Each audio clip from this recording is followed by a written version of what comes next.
Hello, everyone, and welcome to another episode of Success Lab. I am Dr. Arif Pyarali, Director Training Solution Learning Minds, and this Success Lab is powered by Learning Minds. And today I have one of the global best-selling authors, and she has done some amazing work on personal branding and how you can present yourself as a brand. She is the founder and president of Brenda Bence International. She has done her MBA from Harvard Business School. She has worked with a lot of corporations such as 3M, BCG, Citi, Credit Suisse, Deloitte, Fox, Johnson and Johnson, KPMG, Mastercard, and the list goes on and on and on. She is also a part of the Young President organization. She is ranked number 10 of the world top 30 professional coaches and number one of the world top 30 branding experts by globalgurus.org. So now, if you want to create your personal brand, she is the person to go to. She is also honored to be recognized by Thinkers 50 as one of the top 50 world leaders in coaching. And I can assure you, I have just started her introduction. So she has also authored 10 books, 11 to be precise. The 11th one would be releasing next January. And we would be talking about one particular book today with her, and that would be Master the Brand Called You. And yes, this episode is all about you. So without further ado, let me welcome the guest for our today's show, Brenda Bence. How are you today? I'm doing great. Yeah, it's a beautiful sunny day here in Singapore. It is, and it's quite cloudy over here in Pakistan. So we are enjoying few monsoon rains over the coast. Okay, so Brenda, let me just dive into this. So the nature of Success Lab is pretty quick, and I would be asking few questions.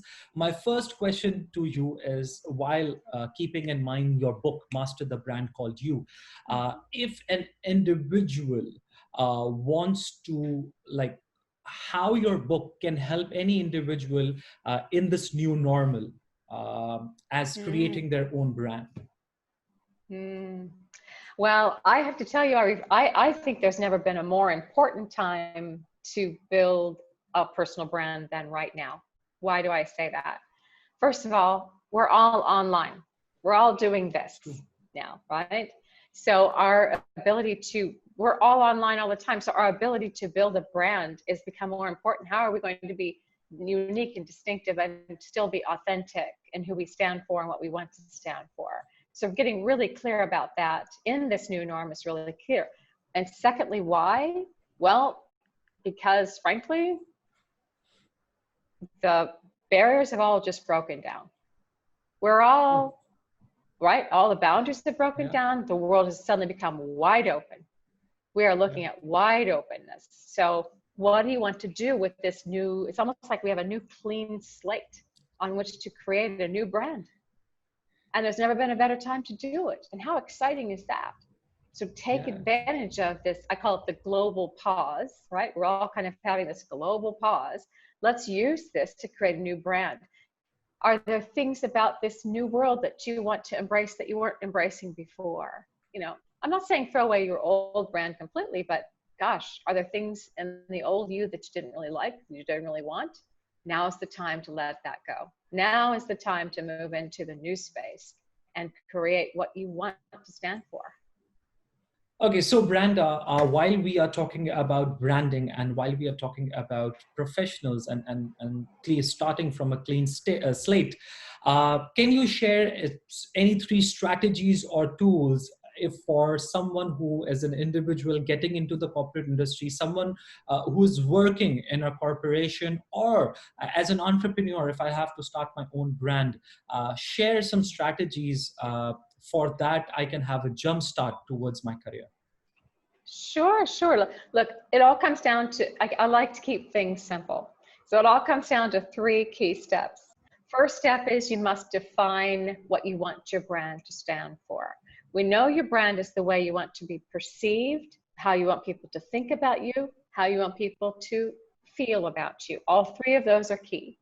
Perception and branding is reality. So how people perceive me is what my brand is. So I have to be aware of the perceptions. And we also think about brands up here, but we also feel about brands. So how are you making people feel? So go back to the 3 key steps. First, define your brand. You really need to get crystal clear on what you want your brand to stand for. And I like to do, again, a simple little exercise, which is kind of fun to do. What are the first 5 words that you want people to think of when it comes to your brand? Arif is fill in the blank with 5 words, right? So what would those 5 words be? Keep it simple. There's more in the book. There's a lot more detail about how to define your brand. But for now, just go with those top 5 words. What would you want people to say about you? That's the first piece. Get clear on the definition of your brand. I hope Now, I the don't have second to part's answer where the right fun. now. I saw the look on your eyes. You didn't Yeah, want to. I could see the look I like, don't was make like, me oh, answer yeah, that. Don't make me answer. yeah. Oh God. Anyway, so the second, once you've defined what you want your brand to stand for, then the second part is really where the rubber hits the road, as we say. You think about how you want to communicate your brand. How are you going to communicate it? And this is interesting. I learned this over many years in my own corporate past, and starting my own business and running it for the past 18 years. Wow. I have noticed that we all do 5 things. We all do 5 things every single day that most communicate our brands. And I'll share them with you now. It's the way we act. Actions are visibly observed behavior. So how we can see someone behaving, okay? Actions. Reactions, how we react. Oh, this is critical, because how we react when things go tough, when things get tough, that's a true definition of a brand. That's a true identity of a brand. So how we act, how we react, how we look. Yeah, there's always a physical aspect to it, but so many people think, oh, personal branding, it's all the way about the way you look. It's so much more than that. Yes, it's important, but it's not just that. The way you sound, not just what you say, but how you say it. Okay. And lastly, and most importantly, how you think. Are you thinking those words of yours? Let's say one of the words that you came up with that you wanted to be perceived as approachable. I'll just make that up. Approachable. That's going to be my approachable is what I want to stand for. Are you acting approachably? Are you reacting in an approachable manner? Do you look approachable? Do you sound approachable? Do you think approachably? Are you thinking approachably? Or are you kind of in a fear-based, holding people off? So all of this is really key. It's actions, reactions, the way you look, sound, and think. Those 5 fit together to come up to kind of this almost like I call it your personal brand marketing plan, because it's the way that you act every single day that will most communicate your brand day in and day out. So that's the second step. So first, define it. Second, how do you communicate it? Third, how do I avoid damaging it? I've worked hard to define my brand. I've worked hard to communicate it consistently. How do I damage it? By not being consistent with the second point. Am I acting, reacting, looking, sounding, and thinking the way I want to? Give you an example. A client of mine, her name was B, and she came to me for challenges because she had a reputation of being they call it the mushroom manager. She was a mushroom leader. It would build and build and build, and it would explode at the top, just like a mushroom, she would explode all the time. And so she came to me and said, I really need to learn to manage this because this is a problem for me. Because people don't want to work with me anymore. People don't want to work for me anymore. So what do I do? So really got her into the place of watching her thoughts, watching her feelings, watching how she was managing things. And she did brilliantly for 3 straight months. No blow-ups at all, which is exceptional because she used to do like 4 or 5 a week, right? Okay. So she was very, very, very excited. And I talked to her stakeholders. They were all like, this is going really well. And then one day, B blew up. And the initial reaction from every single stakeholder was, well, I told you, she's just going to be B. She's never going to change that. And after 3 solid months, so what's the point of that? The moral of the story, how to avoid damaging your brand, be consistent, consistent, consistent. That's just foundational. Just like great brands around the world are consistent, we need to be consistent too with what we want to stand for. Thank you so much for that insight. And one thing so there are a lot of things I can take inspiration from, but one thing I think so, which is very important for the audience to understand in this entire conversation, is that whatever five things or three things you want to people to perceive you from should be in alignment of your thinking, of your communicating, of your directing, of your response. It has to be in alignment with that, because if it's not, you cannot be consistent of what you do. And if you're not consistent, you're not creating a brand. Am I correct on that? Absolutely. I'll tell you, a brand is not created by what you say. A brand is created by what you do. True. It's not about what you say. I can say to you, Arif, I'm very reliable. I'm reliable. Oh, by the way, I'm very reliable. Did I mention I'm reliable? I can do that, right? But whether I'm reliable or not will be, do I show up on time for a video conference? Do I show up on time? Do I deliver the documents I promised to the clients that asked for them? You will judge me by what I do, less on what I say. So that's why those 5 activities we all do every day are so important. So we have to be really cautious day in and day out. As you mentioned the example of B, I have met few of managers in my country, and they have these specific problems. They are very competent. They know their deal. They are bang on their KPIs. They're doing everything right.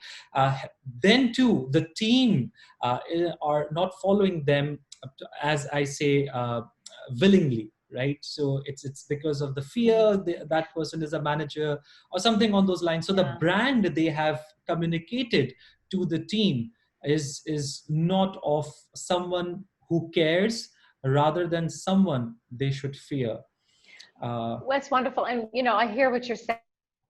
And with leaders, I always like to ask them to think about this. There's only 2 missions for leaders, and how they build their brand is based on those 2 missions. There's only 2. That's all. That's all we need to do in business is 2 things.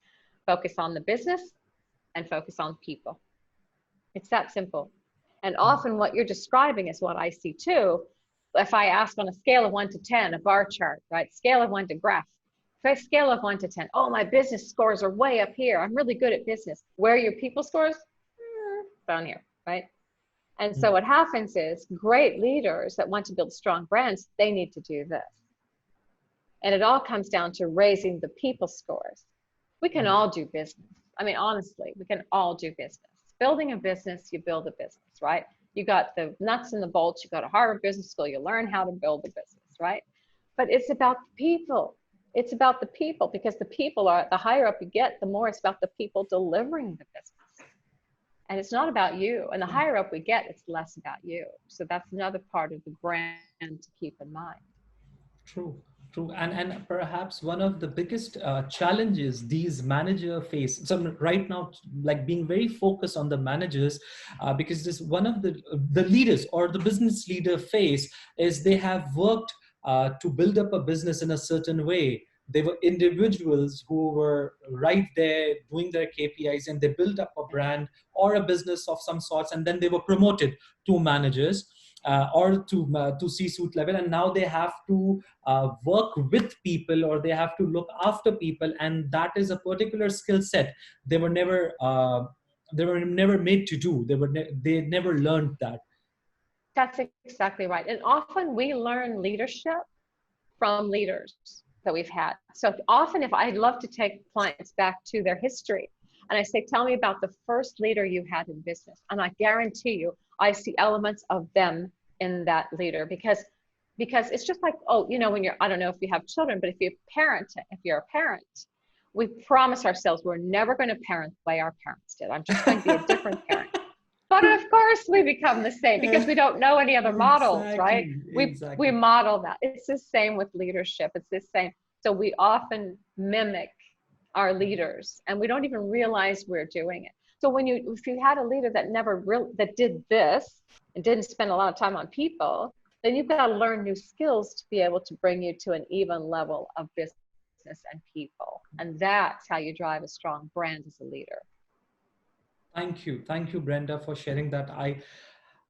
This is profound knowledge, very simple yet very effective. If someone just could comprehend all these three levels, and I can assure you and assure the audience who would be listening to this that you can create a brand of your own the way you want it, the way you want people to perceive it. So, Brenda, that comes to my last question, and that is that if an organization wants to use your wisdom or knowledge from your book and want to apply in their culture, how they can align it, how they can align your content or your knowledge to their culture. Yeah. Well, I think the key is every company brand has its own brand, right? True. Every company brand, like I said, there's the same elements that go in to define a personal brand that define a company brand. In fact, that's how I developed the system, because I used to run major brands. I used to run billion-dollar brands. And so you take the same concepts that apply to building a brand as a corporation and you applied it to individuals. That's how you. But what's interesting is when you make what I call company brand, personal brand. So how well does your individual personal brand link to the brand of the company? What it wants to stand for, what its beliefs are, what its value systems are. How well aligned are you? And you can tell people who are aligned and who aren't. The ones who are aligned are like this. The ones who aren't, you can kind of see it's, or maybe there's a couple of overlaps, but not as much. So making sure that people understand what the company brand really stands for. Like, what are the values of the company brand? What 5 words do you want customers, consumers to think of your brand as a company? And how well are you embodying that? And it's not just customer service.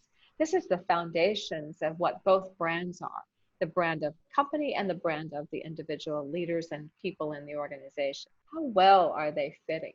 I'll give an example. Often people say in culture, they'll say, the customer is at the center of everything we do. But do you act that way? Do you react that way? Do you look, sound, think that way? Really? So the key is, are you really aligned? I call it a unified code of beliefs. How well aligned are we? Unified code of beliefs. How well aligned are we really to what we foundationally believe as a company? And do you have people that really embody that belief? And that's where you get a beautiful connection between company brand and individual brands. Okay, so because of this conversation, thank you for explaining it so with so simplicity. I just want to add or ask one thing, that if an individual values or believes, or you COB, as you said, unified code of beliefs, is different from a company's UCOB, right? So now I can understand that initially it's a recruitment error, where the alignment of the values are not there. It's a recruitment error.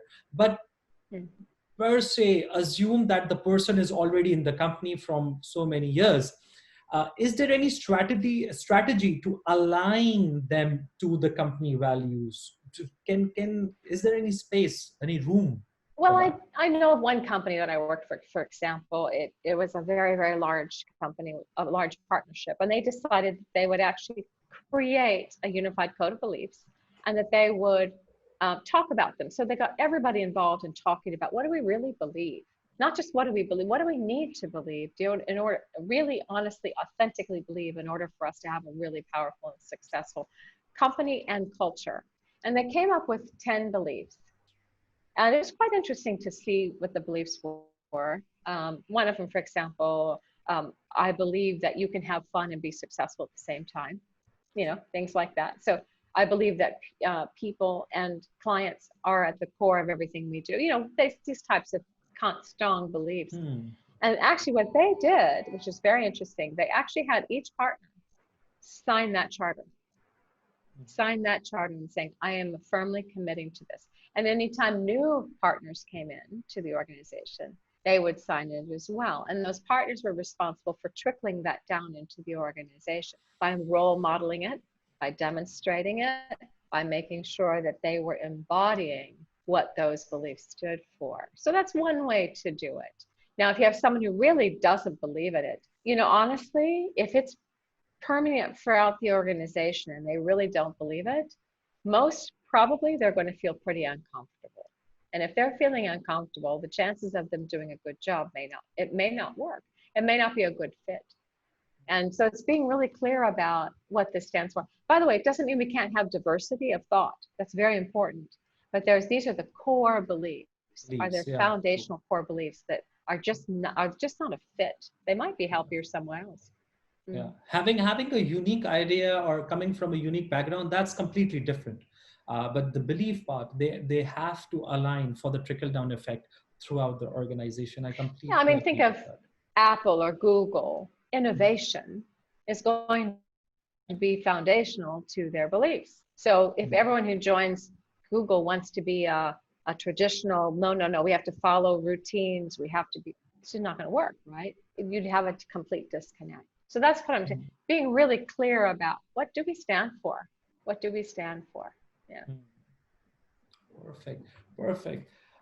So okay. So with that, I don't have any more questions. I can. So I am sure the audience who is listening to this interview have got a series that they've taken a series of notes of how they can create their own brand or how they can create a brand in their organization or as an entrepreneur. So thank you, Brenda. Thank you so much for your time. And it was a pleasure interviewing you. Before we leave, do you have any closing remarks, any last words for the audience who is listening to this interview? I would end the same way we started. This is a brilliant opportunity to rewrite the rules. This is a brilliant opportunity to start fresh, to look at life from a wide open perspective. Barriers have broken down, boundaries have broken down. Use this time to the benefit of yourself, your family, your community, your organization. How do you want to do things different? It's almost as if the swamp has been drained, all the water's come out, and all the rocks are showing. It's our chance to pull out those rocks, get rid of what's not working for us, and move forward to truly create a new future. It's actually can be a very exciting time if we look at it with the joy of possibility, not from a place of fear. And that's where the best brands are born as well. It definitely is. It certainly is. So thank you, Brenda. Thank you for your time. And so the audience, this is where we wrap up our season 1 of Success Lab. As I already told Brenda that this is one of our last interviews of season 1. So thank you for joining in and supporting Success Lab. I am Dr. Arif Pyarali signing off from this, and we'll see that according to your responses if we launch season 2 of Success Lab powered by Learning Minds. Till then, take care of yourself. God bless. Take care. Bye.